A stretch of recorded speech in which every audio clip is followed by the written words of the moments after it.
What happens when Prince Harry, the most unpredictable royal of the modern era, sits across from Howard Stern? A man famous for asking what no one else dares to? No filters, no handlers, no palace PR team, just microphones and ego. Harry walks into the Howard Stern show, expecting to set the record straight. Howard walks in, expecting answers. What neither of them expect is just how fast the interview will spiral into one of the most explosive clashes broadcast live. The Howard Stern show studio hummed with its usual electric, unpredictable energy. Dim lighting, walls plastered with posters from decades of outrageous interviews, and the unmistakable smell of coffee, equipment, and trouble waiting to happen. Howard Stern slid into his seat behind the microphone, long hair tucked behind one ear, glasses reflecting the studio lights. He cleared his throat, shot a glance toward his producer Robin Quivers, and smirked. "This is gonna be wild," he murmured. Then the door opened. Prince Harry stepped inside like he owned the room. Navy jacket, black shirt, chin slightly raised, jaw set in mild irritation, as if the very air in the studio was inconveniencing him. Robin whispered into her mic, "Oh boy, he already looks annoyed." Howard smiled wider. "Perfect." Harry offered a stiff nod as he sat across from Howard, leaning back as though the chair wasn't comfortable enough for royalty. The cameras were already rolling when Howard leaned into his mic. "Welcome to the show, Prince Harry. Again, I have to ask, should we bow, salute, or just vibe? What's the proper protocol for interviewing someone who hates protocol?" Robin laughed softly. It was meant as a joke, but Harry's eyes sharpened instantly. "You don't need to bow," he said in a clipped tone. "I'm not part of that circus anymore." Howard raised a brow. "Well, you left the circus, sure, but the circus didn't leave you. That's why we're here." Harry crossed his arms, already irritated. "I'm here because people need to hear the truth without tabloid twisting." Howard leaned back, amused. "Buddy, you're on the Howard Stern show. Twisting isn't our brand. Asking blunt questions is." The air tightened slightly. Harry gave a smug half-smile. "That's fine, as long as the questions are intelligent." Robin winced. She sensed the incoming explosion. Howard kept the grin, but lowered his voice a notch. "Trust me, the intelligent ones are usually the most uncomfortable." Harry sighed dramatically. "Then, let's get on with it." Howard opened with what he thought was a warm-up question. "So, how's life in America? You've been here a while. California treating you well?" Harry shrugged. "It's tolerable. Better than living in a palace where everyone pretends to care." Howard blinked. "Tolerable? Most people would kill to live in a Montecito mansion." Harry shrugged again, tone dripping with arrogance. "When you've grown up surrounded by privilege, you stop being impressed by houses, Howard." Robin quietly whispered, "Oh, wow." Howard chuckled. "Okay, Your Highness of Humility." Harry snapped slightly. "Is there a real question in there, or do you just want to poke fun?" Howard leaned forward, not breaking eye contact. "All right, real question. You left the royal family to escape the spotlight, and then went on Oprah, Netflix, a book tour, and now my show. Isn't that a little contradictory?" Harry's jaw tightened visibly. "It's not contradiction, it's control. I share my story, not the press." Howard tapped his pen against the table. "Sure, but you still want the spotlight. You're here. That says something." Harry's glare sharpened. "It says I want the truth heard, not distorted." Howard nodded slowly. "Okay, so, Meghan." Robin inhaled sharply, bracing herself. Harry tilted his head with annoyance. "What about her now?" Howard shrugged casually. "Everything, public perception, marriage, the constant headlines. People say," Harry cut him off sharply. "People say a lot of things. People are stupid." Robin blinked. "Yikes." Howard held up a hand. "Hey, you came to the show. I gotta ask." Harry's voice dropped into a cold, defensive tone. "She's stronger than any of you know. She's the reason I'm not trapped in that royal cage anymore." Howard studied him. "And, is she happy? Really happy? Because the press says," Harry snapped again. "I don't care what the press says, and neither should you." Howard paused. For the first time in the interview, a sliver of frustration crossed his face. But he kept calm. "All right," he said slowly. "Let's talk family." Harry rolled his eyes dramatically. "Of course, that's all anyone wants to talk about." Howard leaned in. "Well, yeah, you're a prince, dude." Harry gave a cold smile. "Not anymore." Howard's grin widened. "Maybe not, but the attitude stuck." Harry stiffened. "What's that supposed to mean?" Howard didn't flinch. "It means you've had an attitude since you walked in." Harry's voice turned icy. "I'm honest. That's what bothers people." Howard answered softly. "No. What bothers people is the chip on your shoulder the size of Buckingham Palace." The tension became physical, like static electricity humming between the microphones. Robin whispered, "Oh boy, this is only part one." Howard's smile turned thin. "And we're just getting started." The studio lights hummed gently above them, but the energy in the room was anything but gentle. Howard Stern leaned back in his chair, eyes fixed on Prince Harry like a man trying to read a bomb's timer before it explodes. Harry sat stiff, arms folded across his chest, chin slightly raised. Every inch of him radiated. Irritation, not the explosive kind yet, but the slow-burning, simmering kind that warns everyone, "Don't push me," which, unfortunately for Harry, was exactly what Howard Stern did best. Howard adjusted his headphones. "All right, Harry," he said calmly. "Let's talk about something simple, something easy, something everyone can relate to." Harry raised an eyebrow. "Doubtful?" Howard smiled. that thin, mischievous smile that always meant trouble. Well, let's try anyway. Marriage? How's married life treating you these days? Robin inhaled sharply. Oh boy, here we go. Harry's shoulders tightened. My marriage is exactly what it should be. Howard blinked. That's very vague. Harry smirked. Not everything needs to be spelled out for you, Howard. Howard tapped the desk lightly. I mean, I'm just asking because people have noticed things. You and Meghan haven't been photographed together as often. The tabloids say, Harry cut in sharply. The tabloids don't know a damn thing about my life, and frankly, neither do the people who read them. Howard let the jab roll off. Okay, but you didn't deny anything I said. Harry's jaw flexed. I don't need to deny anything. The press thrives on lies. If you want to be part of that circus, be my guest. Robin whispered into the mic. He's really starting to lose it. Howard leaned forward. You're saying everything about you two is perfect? Harry's voice turned cold. I'm saying it's none of your business. Howard nodded, jotting something down. That's fair, but you wrote a book that made it everyone's business. The words hit like a hammer. Harry's expression darkened. I wrote a book to tell the truth.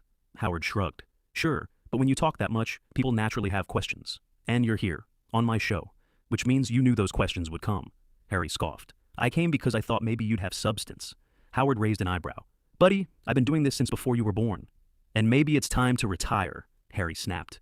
Robin covered her mouth. Oh my God, Howard laughed. A low, rumbling, dangerous laugh. All right, your royal rudeness, Howard said.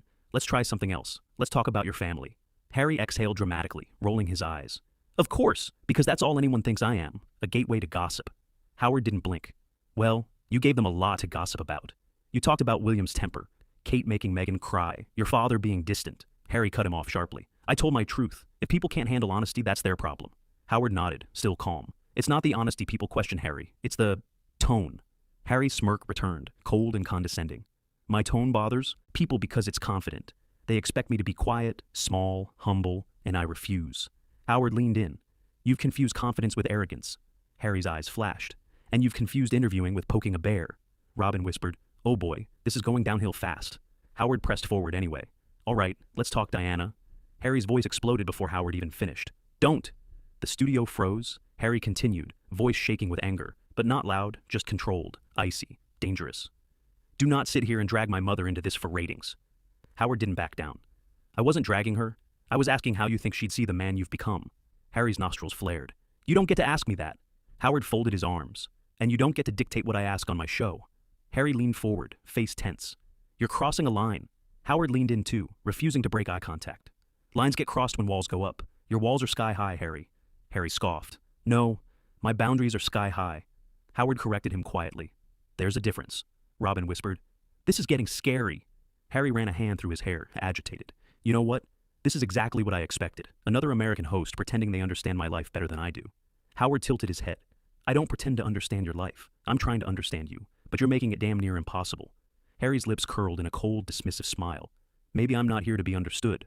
Howard tapped his pen. Then why are you here? Harry looked away, jaw clenched. I'm here because you begged my team for months. Howard blinked. Oh wow, he said slowly. We're rewriting history now? Harry smirked. I don't need this show. You need me. Howard sat back. Robin whispered, and there it is. For the first time, a real spark of anger flickered across Howard's face. He didn't show it fully, but it was there. Harry saw it. And he smiled. The air inside the Howard Stern studio had shifted. What started as tense had now crossed into volatile. Even Robin, who had seen decades of on-air meltdowns, was staring at the two men like she was watching a fuse burn into dynamite. Howard rested both hands on the desk, the gesture calm but unmistakably firm, the stance of a man who no longer felt like playing games. Prince Harry, on the other hand, looked like he had fully committed to the role of antagonist. His jaw was set, his eyes sharp, his posture rigid in a way that said, say one more thing I don't like. Just one. Howard broke the silence first. So, he began slowly, you're saying we begged for this interview. Harry lifted his chin smugly. That's exactly what I'm saying. Howard shrugged. All right, strange, because my producer is sitting right there shaking her head no so hard, I think she'll sprain something. Robin burst into a nervous laugh. It's true. We didn't chase him. Harry rolled his eyes, dismissing her entirely. You're all part of the same media machine, pretending things for optics. Howard's eyebrows rose. Buddy, you literally emailed us first. Harry stiffened. I don't respond to lies.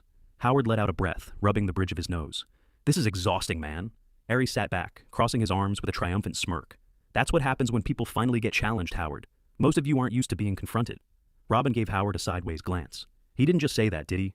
Howard leaned forward, amusement and annoyance mixing dangerously. Oh no, Harry, we get confronted all the time. We're New Yorkers. It's our whole culture. What we're not used to is guests coming on a show just to pick a fight. Harry snorted. Maybe I'm just not intimidated by you. Howard smiled thinly. No one here is trying to intimidate you. Harry's voice sharpened. Then stop acting like you're above me. Howard blinked, genuinely confused. Above you? Dude, you're the one who keeps reminding me you're a prince. Harry's tone turned cold. I don't need to remind you. Everyone already knows. Howard paused. Robin whispered, Oh my God. Howard tapped his finger on the desk. So, let me get this straight. You want to leave royalty behind, but you want everyone to still treat you like royalty? Harry opened his mouth and froze for a second. Just a second. Then the irritation returned twice as strong. You're twisting my words. Howard didn't raise his voice. He didn't need to. His calm was more threatening than shouting could ever be. I'm repeating your words. Harry snapped. Well, you're doing it wrong. Robin's eyes widened. This man is unhinged. Howard folded his hands. All right, let's shift to something lighter. Harry scoffed. Right, because you've done such a great job so far. Howard ignored him. The Spotify situation, the deal ending early, podcasters calling you untalented, the whole talentless fuckers comment aimed at you and your wife. Harry cut in, icy sharp. And you're bringing it up because... Howard shrugged. Because the entire world talked about it. And you said before you take control of your narrative. So, here's your chance. Harry leaned forward, voice low and biting. My wife and I were treated unfairly. They expected us to be puppets. We don't produce content on command like circus animals. We speak when we have something important to say. Howard nodded slowly. Okay, but some would argue the public expected more because... Harry interrupted immediately. The public expects too much. They always do. They're entitled. Howard stared at him. Entitled? The public? Yes, Harry snapped. Yes, entitled. They think they deserve access to everything. Our thoughts, our lives, our past. They think we owe them explanations. I owe them nothing. Howard tapped his pen on his notes again. You did take millions from companies dependent on public engagement. Harry's nostrils flared. It was payment for our presence, not our obedience. Robin whispered, Wow, just... wow. Howard calmly continued. Let's talk William. Harry's entire body tensed. No. Howard blinked. That was fast. Harry leaned forward, eyes narrowing.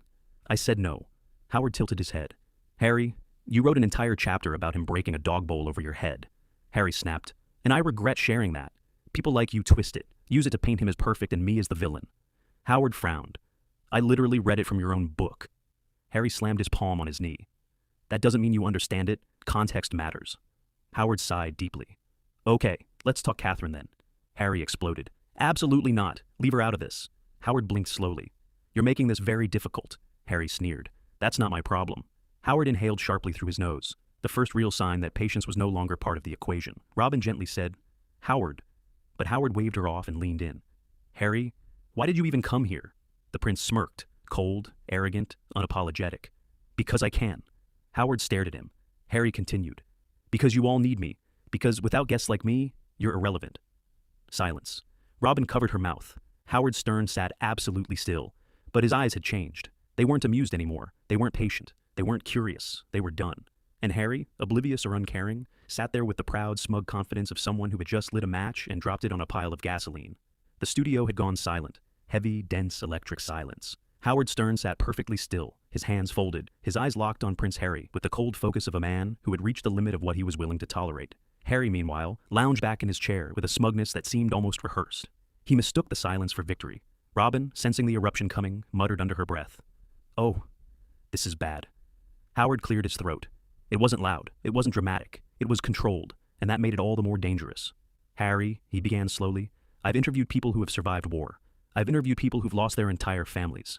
I've interviewed addicts, leaders, victims, villains, geniuses, fools, and every shade in between. Harry smirked. So now you're adding Prince to your collection? Howard didn't blink. No, I'm adding arrogance. The smirk dropped. Howard leaned forward, his voice dangerously calm. You come in here swinging at everyone. Your family, your country, your critics, the media, people who've never met you, people who once admired you, and now you're swinging at us. Harry scoffed. You're acting like you're some noble guardian of truth, Howard. You're just another media figure profiting off my name. Howard nodded once, slowly. That may be true, but here's the difference. I don't pretend I'm better than the people I criticize. Robin murmured, Jesus. Howard continued, voice sharpening. You sit in that chair claiming you don't care about attention, but everything about you screams that you crave it, on your terms only. You say the public is entitled, but you expect the world to worship you because you walked away from a life most people would kill for. Harry leaned forward aggressively. You think my life was easy? You think wearing a title makes everything perfect? You think I didn't suffer? Howard's tone didn't rise. That made it worse. I think you've convinced yourself that suffering gives you the right to treat everyone else like dirt. Harry's jaw clenched. I don't have to sit here and take that. Howard shrugged. Then don't. Harry narrowed his eyes. You're doing exactly what the British press did, twisting everything to fit your narrative. Howard smirked. No, Harry. You're doing what toddlers do, throwing a tantrum when someone dares question them. Harry's face reddened instantly. How dare you? Howard cut him off, voice sharp as a blade. How dare you come into my studio, insult me, insult my co-host, insult my staff, and then pretend you're some enlightened truth-teller. You're not enlightened, Harry. You're angry. You're lost. And instead of dealing with that, you lash out at anyone who mirrors something you don't want to face. Harry stood up suddenly, the chair scraping loudly. Oh, here we go. Howard Stern, the psychologist, analyzing the big bad prince. Howard stood too, not aggressively, but with the firm authority of someone reclaiming his space. Let me tell you the truth, Harry, and listen carefully. A beat of silence. You are not in your palace. You are not protected by your royal title. You are not above anyone in this room. Harry straightened his jacket, shaking with fury. You think I care about any of that? Howard jabbed a finger toward the door. I think you care more about it than anyone else ever has. The studio froze. Then Howard delivered the final blow, each word crystal sharp. And let me make something perfectly clear. This is America. You're not a prince here, and you are not welcome on my show. Oh, any more! Gasps erupted across the studio. Robin's jaw dropped. Harry stared, stunned. A rare moment where the arrogance cracked, revealing something raw underneath. Rage, confusion, humiliation. It all flickered behind his eyes. He finally grabbed his water bottle, knocked over his mic in the process, and hissed, You're pathetic. Howard didn't blink. And you're done. Get out. Harry stormed toward the exit, ripping off his mic pack so violently that the cord snapped. A producer tried to stop the equipment from falling, but Harry shoved past without a glance. The studio doors slammed shut behind him. Silence. Then Howard sank back into his chair with an exhausted sigh. Robin whispered, That was a disaster. Howard leaned toward the microphone, voice steady, cool, professional. Ladies and gentlemen, we apologize. We brought Prince Harry on to have a real conversation, but, well, you saw what happened. He exhaled. You can't have a conversation with someone who refuses to hear anything but his own voice. The red studio light dimmed. The show went to commercial. And across the world, audiences sat stunned at the sight of a prince who walked in with arrogance and walked out exposed. If this wild showdown shocked you as much as it shocked us, make sure you hit that like button, subscribe, and turn on notifications, because we have more unbelievable celebrity clashes coming your way. Trust me, you won't want to miss what happens next.